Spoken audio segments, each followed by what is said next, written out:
नमस्कार, आईडीटीवी प्राइम में आपका स्वागत है। मैं हूं शुभमिता बिस्वास और हाजिर हूं देश और दुनिया की ताजा तरीन खबरों के साथ। सबसे पहले नजर डालते हैं आज की प्रमुख खबरों पर। 2006 मुंबई ट्रेन सीरियल ब्लास्ट के सभी 12 आरोपी बरी। झारखंड में राजद ने लगाई भाजपा और आजसू में सेंध।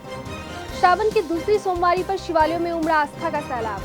झारखंड में एम्बुलेंस सेवाएं खतरे में, 28 जुलाई से राज्यव्यापी हड़ताल की चेतावनी। बिहार विधानसभा के मानसून सत्र में विपक्ष का हंगामा, नीतीश कुमार निकले सदन से बाहर।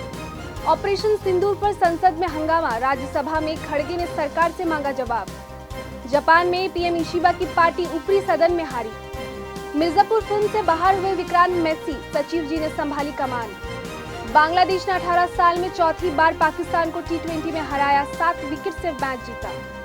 शेयर बाजार में तेजी, सेंसेक्स और निफ्टी में बढ़त। अब खबरें विस्तार से। मुंबई में 2006 के सीरियल ट्रेन ब्लास्ट मामले में हाईकोर्ट ने सोमवार को सभी 12 आरोपियों को बरी कर दिया है। कोर्ट ने कहा कि प्रोसिक्यूशन यानी सरकारी वकील आरोपियों के खिलाफ केस साबित करने में नाकाम रहे हैं। हाईकोर्ट ने कहा कि यह मानना मुश्किल है कि आरोपियों ने अपराध किया है, इसलिए उन्हें बरी किया जाता है। अगर वे किसी दूसरे मामले में वांटेड नहीं है तो उन्हें तुरंत जेल से रिहा किया जाए। 11 जुलाई 2006 को मुंबई के वेस्टर्न सब अर्बन ट्रेनों के 7 कोचों में सिलसिलेवार धमाके हुए थे। इसमें 189 पैसेंजर की मौत हो गई थी और 824 लोग घायल हो गए थे। सभी धमाके फर्स्ट क्लास कोचों में हुए थे। घटना के 19 साल बाद ये फैसला आया है। इधर झारखंड में राजद ने आजसू और बीजेपी में सेंध लगा दिया है। रांची में भाजपा और आजसू के सैकड़ों कार्यकर्ताओं ने राजद की सदस्यता ग्रहण की। रांची जिला राजद अध्यक्ष धर्मेंद्र महतो के नेतृत्व में हरमू रोड स्थित पार्टी कार्यालय में आयोजित कार्यक्रम में समाज सेवी संतोष कुमार यादव के नेतृत्व में कार्यकर्ताओं ने लालू प्रसाद, राबड़ी देवी और तेजस्वी यादव की विचारधारा पर आस्था जताई और राजद की नीतियों को समाज के अंतिम व्यक्ति तक पहुंचाने का संकल्प लिया। धर्मेंद्र महतो ने नए सदस्यों का स्वागत पार्टी का पट्टा पहनाकर और सदस्यता रसीद देकर किया। सदस्यता लेने वालों में मिथुन चौधरी, अमीर राय, वीरेंद्र ठाकुर, तरुण प्रकाश, बैजनाथ मुंडा समेत कई प्रमुख नाम शामिल है। समारोह की अध्यक्षता धर्मेंद्र महतो और संचालन मुख्तार अंसारी ने किया। मौके पर मनोज अग्रवाल, काके प्रखंड अध्यक्ष सूरज कुमार सहित कई पदाधिकारी मौजूद रहे। धन्यवाद ज्ञापन महासचिव कमलेश कुमार ने किया। इधर श्रावण मास की दूसरी सोमवारी पर झारखंड के शिवालयों में भक्तों का सैलाब उमड़ पड़ा। देवघर के बाबा धाम में करीब 8 किलोमीटर लंबी लाइन लग गई, जहां प्रशासन के अनुसार 3 लाख से अधिक कांवरिये बाबा बैद्यनाथ को जल अर्पित करने पहुंचे। सुल्तानगंज से गंगा जल लेकर आए श्रद्धालुओं की भीड़ रविवार रात से ही कांवरिया पथ पर उमड़ पड़ी थी। वहीं रांची के पहाड़ी मंदिर में सुबह 4 बजे से ही दर्शन के लिए भक्तों की लंबी कतार देखी गई। बासुकीनाथ धाम में भी लाखों श्रद्धालु पहुंचे। देवघर में भक्तों को भीषण गर्मी और उमस से राहत देने के लिए 11 जगहों पर फुआरे, मिस्ट कूलिंग सिस्टम और ठंडे पानी की व्यवस्था की गई। झारखंड प्रदेश एम्बुलेंस कर्मचारी संघ और सम्मान फाउंडेशन के बीच विवाद गहराता जा रहा है। दस्तावेज सत्यापन के दौरान पलामू में 108 एम्बुलेंस कर्मियों ने जमकर विरोध प्रदर्शन किया। संघ ने फाउंडेशन पर श्रम कानूनों के उल्लंघन और कर्मचारियों को धमकाने का आरोप लगाया है। संघ का कहना है कि 26 जून को हुए 9 बिंदुओं के समझौते, जिसमें पीएफ, ईएसआईसी और औपचारिक नियुक्ति शामिल है, का अब तक पालन नहीं हुआ है। उल्टा संस्था जबरन नियुक्ति पत्र पर हस्ताक्षर करवा रही है और धमकी दे रही है। संघ ने 22 जुलाई को एक दिवसीय धरने और 28 जुलाई से राज्यव्यापी हड़ताल की चेतावनी दी है। यह हड़ताल रांची स्थित सम्मान फाउंडेशन के कार्यालय के समक्ष होगी। यदि मांगे नहीं मानी गई तो पूरे राज्य की एम्बुलेंस सेवा ठप कराने की चेतावनी दी गई है। बिहार विधानसभा का मानसून सत्र 21 जुलाई से शुरू हो गया है और यह 5 दिन तक चलेगा।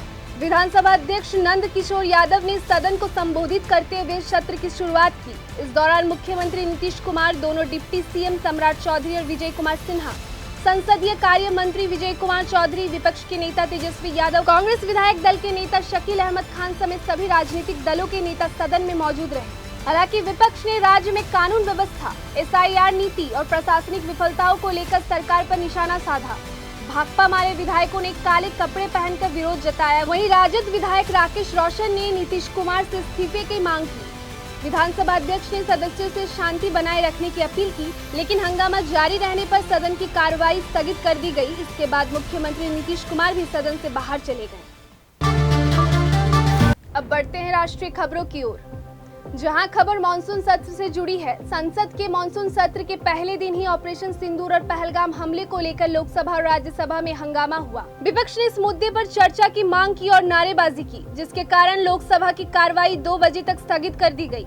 राज्यसभा में कांग्रेस अध्यक्ष मल्लिकार्जुन खड़गे ने कहा कि पहलगाम हमले के आतंकी अभी तक पकड़े या मारे नहीं गए हैं।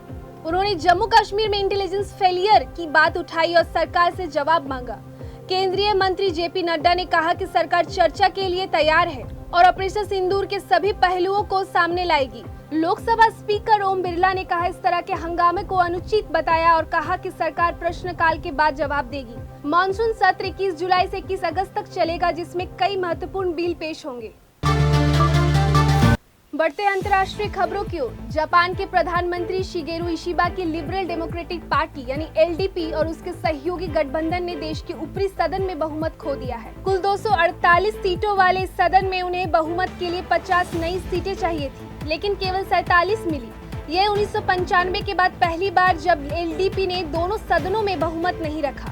हालांकि इशिबा ने इस्तीफा देने से इनकार किया है, लेकिन पिछली बार जब उच्च सदन में बहुमत खोया था तो प्रधानमंत्रियों ने जल्दी इस्तीफा दिया था।